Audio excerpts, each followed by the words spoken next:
nosso cumprimento especial à igreja e a toda a internet, o YouTube. Acesse o nosso canal, dê um joinha e se inscreva, né? Se inscreva, porque você vai receber notificações, as mensagens dessa igreja. Vai lá na sua casa, vai lá, pertinho de você, no seu celular, onde você estiver, Deus vai falar com você. E fale desse canal para outras pessoas, porque o pastor Abel faz um trabalho lindo aí de produção. A gente fica até mais bonito quando o pastor Abel mexe lá no computador e deixa a gente mais formoso. Isaías 43. Eu falei Isaías 43, versículo 19, produção. Vamos lá. Isaías 43, versículo 18 e 19.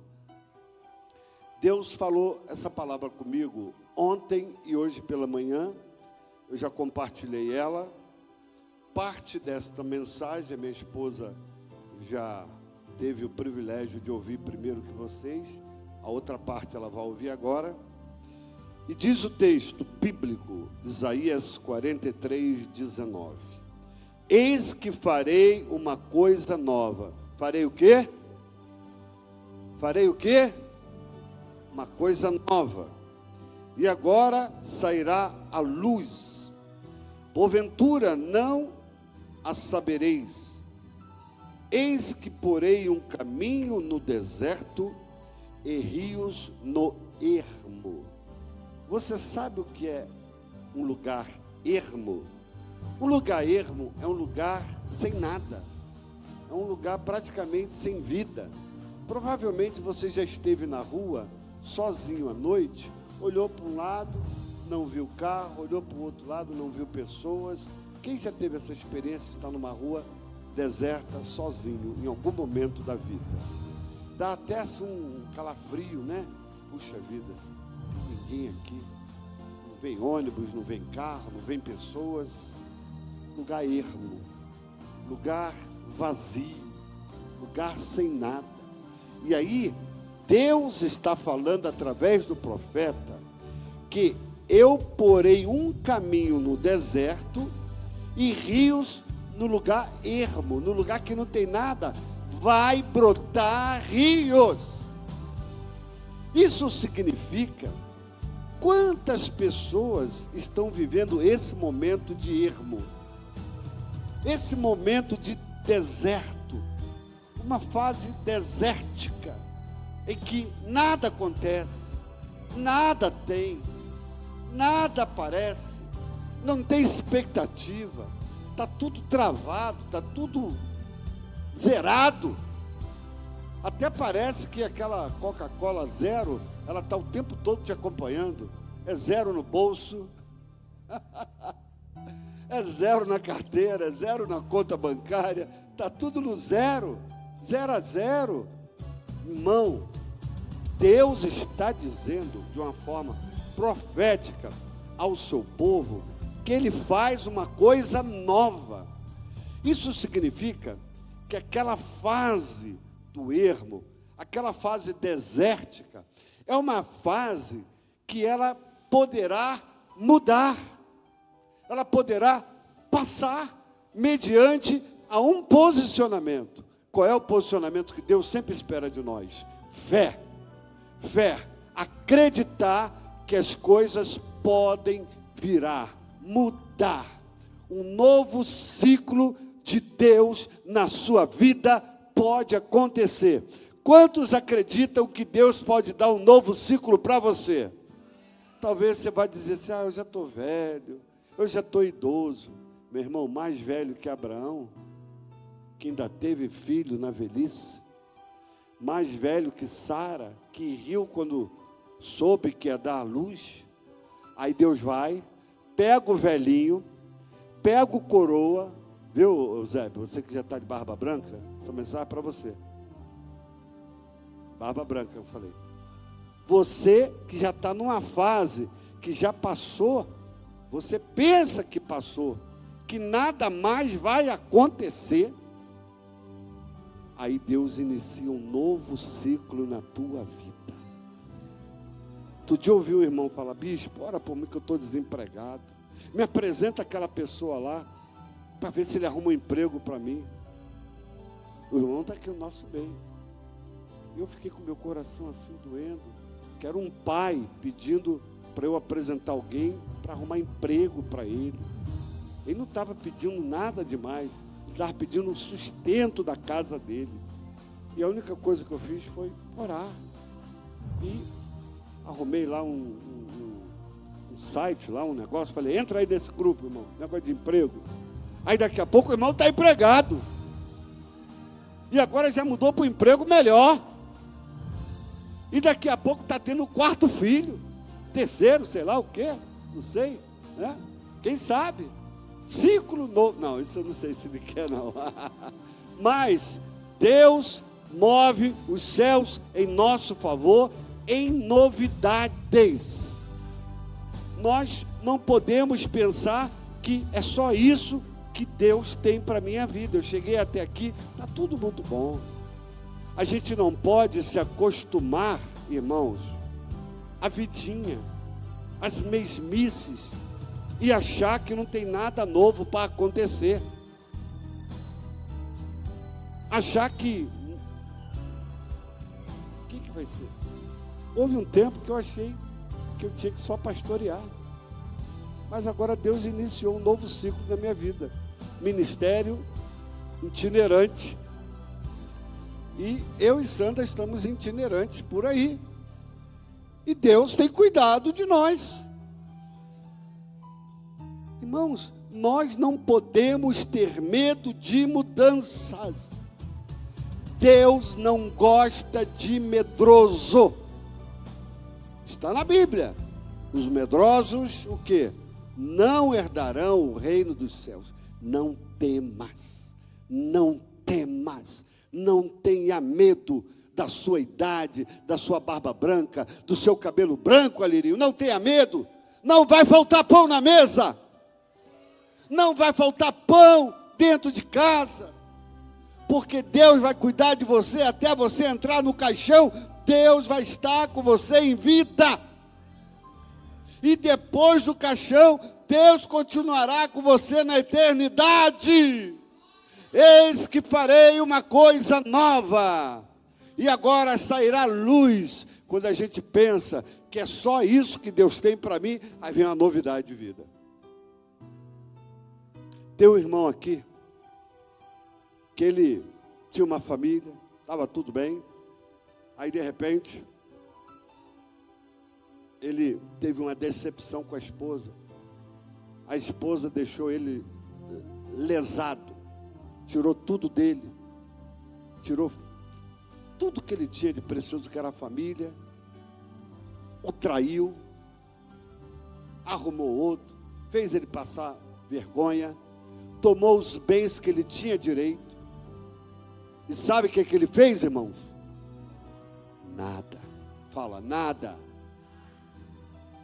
Só chorou, com Deus e comigo.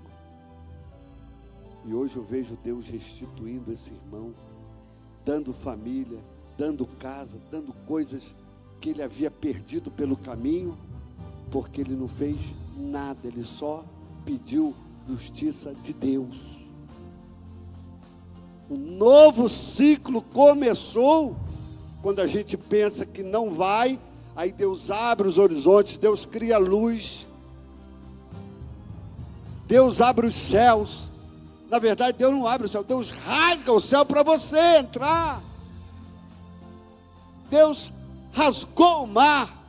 A gente fala abriu, mas Deus rasgou o mar para Israel passar em seco e chegar do outro lado e ir para a terra prometida. Deus rasga tudo para você passar, para do outro lado você receber a promessa, você receber a bênção. Porque Ele faz coisa nova. Não tem deserto que permaneça por muito tempo na nossa vida. É uma fase, vai passar, vai passar, vai passar. Está passando, dá glória a Deus. Vai orar, vai para o joelho e Deus muda o teu cativeiro. Irmãos, a Bíblia fala assim, Isaías 43, 18, o verso anterior. não vos lembreis das coisas passadas, nem considereis as coisas antigas. Eis que faço o quê? Uma coisa nova. Poxa, mas lembrar das coisas boas? Eu não posso? Pode. Mas Deus tinha que falar isso com Israel. Sabe por quê? Israel tinha uma coisa na cabeça deles que era, a gente chama às vezes a pessoa de cabeça dura. Estou olhando para você, mas você não é cabeça dura, não. Cabeça dura é aquela pessoa teimosa, que não muda, que não... Porque Israel só pensava nas cebolas do Egito. Lá no Egito tinha cebola. Lá no Egito tinha muitas cebolas. Mas lá no Egito tinha amargura. Lá no Egito tinha chibatada. Lá no Egito o diabo fazia você comer o que ele mesmo amassou. Então, esquece alguma coisa boa lá do Egito. Não tenha medo de ir para a terra prometida. Não tenha medo de caminhar com Deus para coisas novas que Ele quer gerar no teu coração e na tua vida. Eu falei ali para o nosso irmão evangelista, Fábio. Fábio, eu gosto de falar sempre sobre o nome. Olha só, Fábio Cavalheiro. Eu não tenho dúvida que ele é um cavalheiro com a esposa. Já vai para o terceiro filho. Segundo. Eu falei para ele ali, irmão, relaxa, porque quando a Sandra falou que estava grávida do meu terceiro filho, da minha terceira filha, eu quase surtei. Mas Deus não deixou faltar nada. A terceira filha está criada, está casada e também já tem filho. E criei. Não faltou pão, não faltou mamadeira, não faltou leite. Por quê? Deus é um Deus de desafios. E Deus cuida de nós. Já ouviu aquela frase? Nessa casa onde come um, come dois, come três. Casa de crente é assim, tem muita comida. Não tenha dúvida disso. Você quer ver uma coisa? Uma experiência. O Abel era ainda criança. Morávamos em Marechal Hermes. Eu não sei se a Raquel tinha 3, 4 anos. Não precisa falar de detalhes, Sandra. Só estou falando, tá? E eu não lembro. Eu sei que Abel estava nessa faixa de 2, 3 anos, alguma coisa assim, 1 ano, talvez 1 ano. É detalhe isso aí. Aí, a Sandra abre a despensa e fala, Wilson, só tem farinha e fubá. Eu falei, é mesmo, né? Eu vou trabalhar. E nós tínhamos investido num evento no Maracanãzinho, botei todo o meu dinheiro lá, evangelismo, ganhamos alma, pessoas que aceitaram Jesus lá hoje são pastores. Aí, fui para o trabalho, mas com aquilo no coração. A Sandra abriu a despensa, ela foi sábia, ela não reclamou, ela só disse, Wilson, só tem farinha e fubá. Ela não reclamou, ela só me deu um recado gentil. Eu fui para o trabalho, sentei lá e estou lá, Senhor, como é que vai ser? Falando com Deus. Aí passa o irmão para cá, passa o irmão para lá, o mesmo irmão passou umas 4 vezes na minha porta. Eu tinha um escritório, eu era diretor da Rádio Boas Novas. Aí ele parou e falou assim, Wilson, ele era meu amigo de evangelismo no Rio de Janeiro, lá em Madureira. Deus, ele não falou Deus, primeiro ele falou assim, Wilson, eu estou indo ao supermercado, você vai sair agora? Eu falei, já está perto de eu sair. Você não gostaria de me acompanhar lá no supermercado? Eu falei, Senhor, tem misericórdia, estou passando, vou ter que acompanhar o irmão. Olha só, a gente querendo murmurar na cabeça, né? Vou ter que acompanhar o irmão que vai fazer compras. Mas eu falei, não estou fazendo nada mesmo, né? Não custa nada a ver. Quem sabe, né? A gente olha assim e tal, alguma coisa acontece. Vamos lá. Eu falei, tá bom, eu vou com você. O nome desse irmão é Milton Carpintero, pastor Milton Carpintero. Se estiver me ouvindo nos Estados Unidos, Deus te abençoe, em Miami, lá também. E está lá agora. Aí levou a gente para o Carrefour da Barra. Falei, eita, Carrefour da Barra. Aí ele parou o carro e falou, ó, me ajuda a fazer compra. Eu falei, tá bom, que sofrimento para ajudar o cara a fazer compra. Só tem farinha e fubá lá em casa. Não murmura, irmão. Aí peguei o carrinho, ele pegou dele, aí ele foi jogando. Tua esposa gosta de queijo? Eu falei, gosta. Aí, teus filhos gostam de goiabada? Eu falei, gosta. Caraca, a minha esposa adora carne de primeira. A tua esposa gosta de carne de primeira? Eu falei, como gosta? Foi jogando dentro do carrinho um monte de coisa. Fomos, 2 carrinhos, irmão. Não era um carrinho, 2, o dele e o meu. E hoje dando ele encheu os 2 carrinhos. Aí foi para a fila para pagar. Aí mexe daqui, mexe dali e tal. Eu falei, é golpe. Ele me trouxe aqui para me pedir dinheiro emprestado para pagar as compras. Olha como a gente é incrédulo, irmão. Deus abençoando e a gente é incrédulo. Aí daqui a pouco ele mexe mais nos bolsos, achou um cartão de crédito. Eu respirei fundo. Ele foi lá, pagou as 2 compras, foi para o estacionamento. Me ajuda aqui a botar no carro. Aí eu ajudei. Falei, puxa, eu acho que eu vou pedir ele um saco de arroz aí, sei lá. Aí quando eu ia falar alguma coisa, ele, Deus, presta atenção. Eu estava em casa hoje e Deus falou assim, vai lá na rádio, chama o Wilson para fazer compras e dá todas as compras para ele. Mas, irmãos, quando a Sandra falou que só tinha farinha e fubá, por que eu comecei a falar isso? Por causa de comida. Eu falei, Sandra, hoje tem GCL lá na Irmã Jáfia, grupo no lar. Leva as crianças e sempre que acaba o GCL tem um salgadinho, tem uns docinhos, umas comidinhas. Aproveita e janta por lá, porque não tem janta. Aí eu cheguei em casa com aquelas bolsas, botei assim na sala. Aí quando a Sandra entrou, que ela viu aquilo, Wilson, o que aconteceu? Eu falei, Sandra, Deus proveu nossa necessidade desse mês. A Sandra caiu de joelho e começou a orar, agradecer a Deus, Por quê? Deus provê nossas necessidades.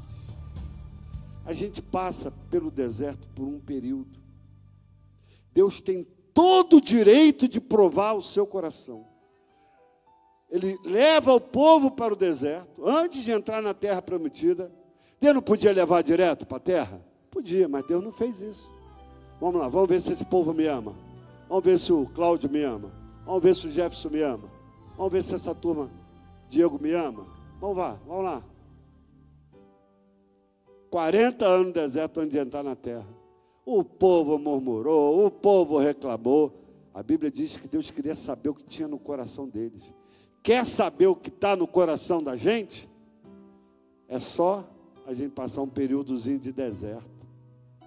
Tu reclama, tu murmura, tu fala palavrão, você excomunga, você fala mal do irmão, da vida, do pai, da mãe, do patrão, do presidente. A culpa é do presidente. Não. Meu irmão, ora, glorifica a Deus, dobra o joelho, chora. Deus envia os recursos. Deus abre a porta dos céus e isso acontece, porque o deserto é uma fase.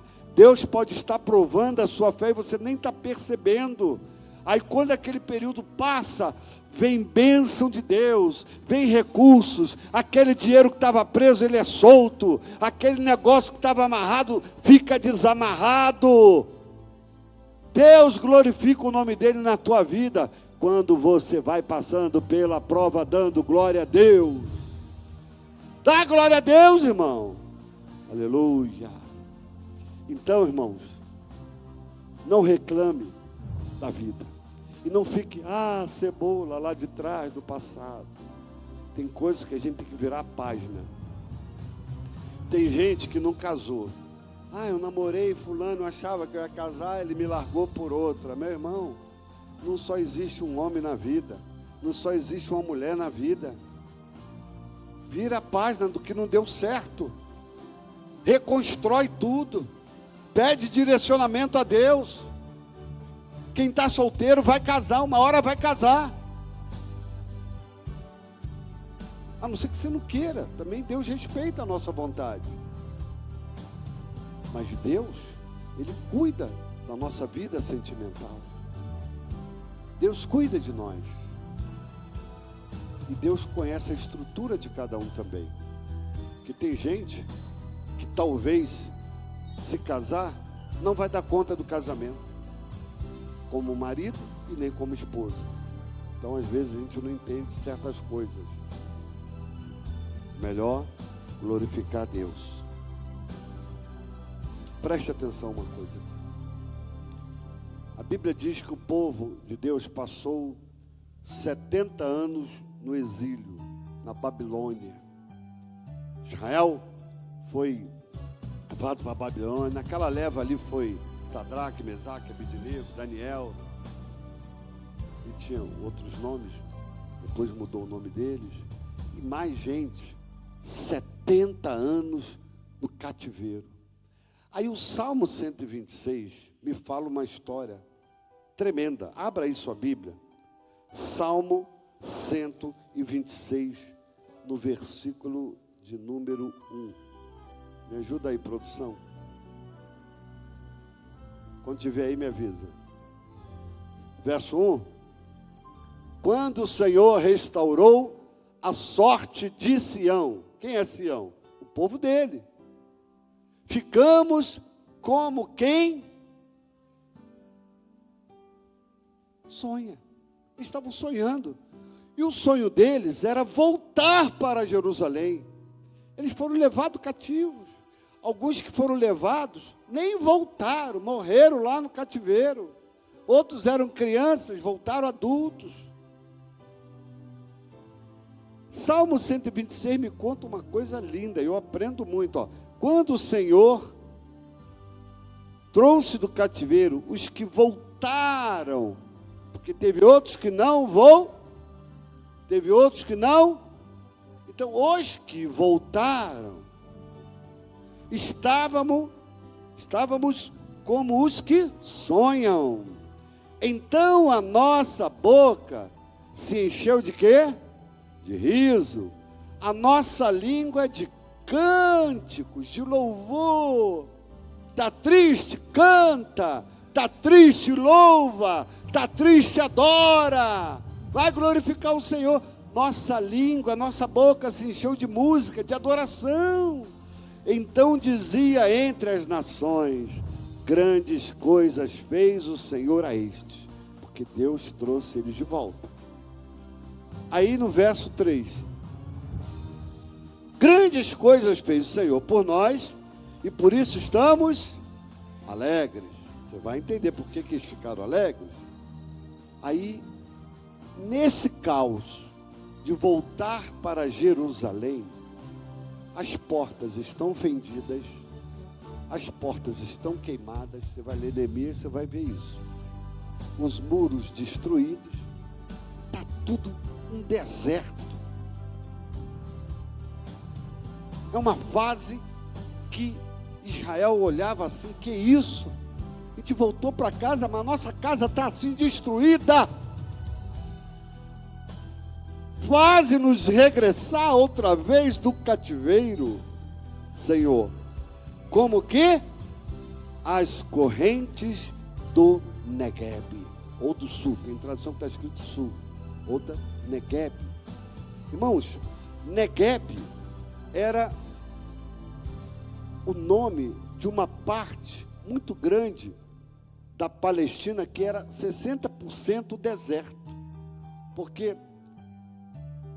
a maior parte da Palestina é deserto, uma outra parte é habitada. E hoje, modernidade. Lá no Negueb, atualmente, tem um lugar chamado Betseba, ou Berseba, que é uma metrópole no deserto hoje. Aí você vai vendo uma coisa. Em hebraico é Negev, que significa seco, árido. Que região árida. Mas, irmãos, quando nas montanhas chovia, nos lugares altos chovia, aquela terra seca, de tão dura, a água demorava muito para penetrar no solo. Você está entendendo? Virava tipo um asfalto. Mas depois de algum tempo, de tanta água bater, ia penetrando. Mas até penetrar, aquela enxurrada de água, do nada começava a brotar e vir das montanhas, descendo.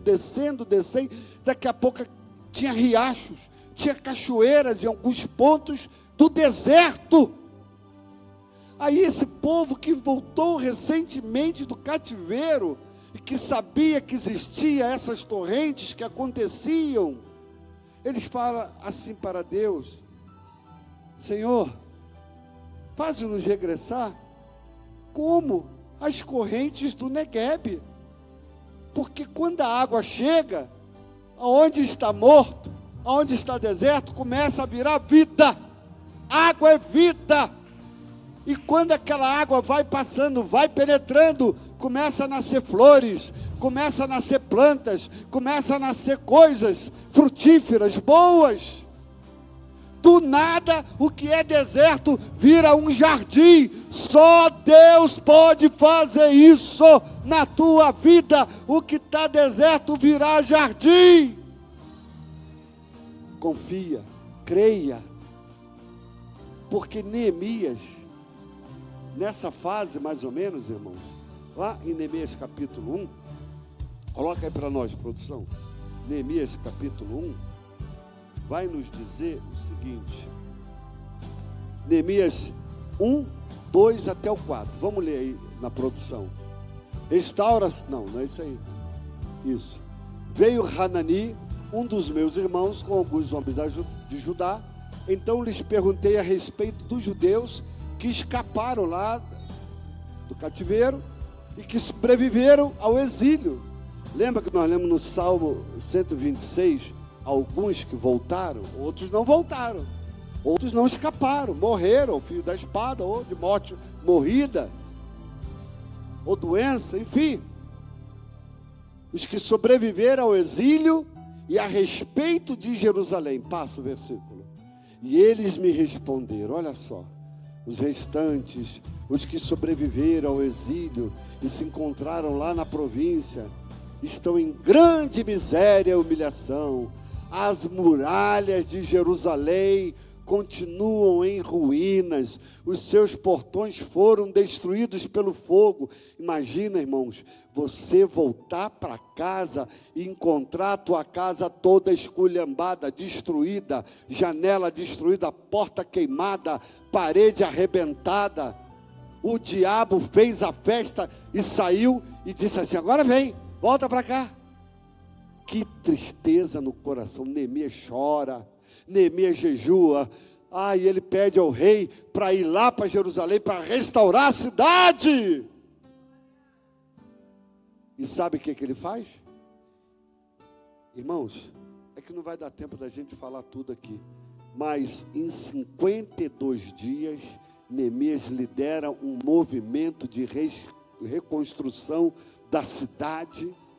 Era numa mão a pá, era na outra mão a espada, e eles vão levantando os muros, eles vão construindo. Aí você conhece a história de Sambalate, aquelas coisas todas, Tobias, aqueles que falam mal, que tenta parar você para você não ir, mas você não tem que dar ouvido àquilo que não presta ou àquilo que tenta te parar. Vai, que Deus vai restaurar e Deus vai mudar a tua sorte como as torrentes do Neguebe. Deus muda a nossa fase. Deus faz você passar de uma fase para outra fase. Quem aqui já jogou videogame? Levanta a mão. Quem foi criança sabe como é que é esse negócio. Eu sou da época do Mário. Eu não sei qual é a época agora. Abel sabe, que Abel sabe dessas coisas todas. Hoje quem é? Não é mais Mário, hoje tem outros nomes aí. Sonic, hoje é mais do Sonic, atualizou.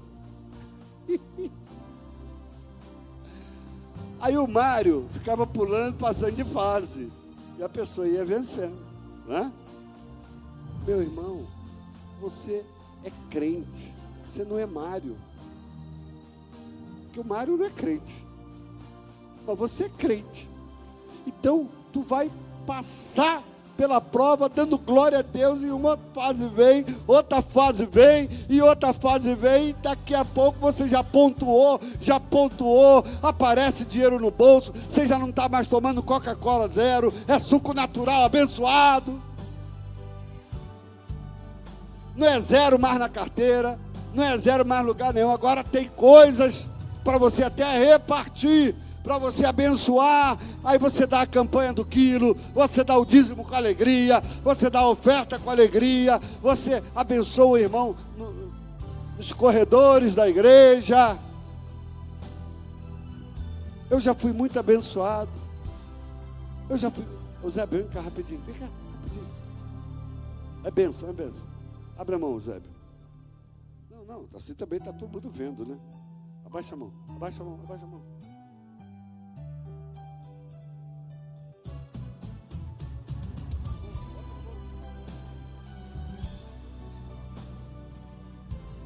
Tinha gente que chegava perto de mim e fazia assim: ô, pastor Wilson, tudo bem?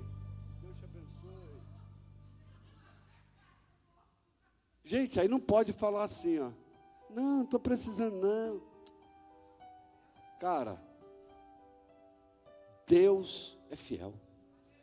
Deixa Deus te usar. Tu tem que falar assim para a pessoa: deixa Deus te usar.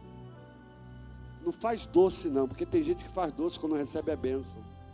Aí o diabo vem e toma. Faz doce não, é meu mesmo. Foi Deus que mandou tu me abençoar.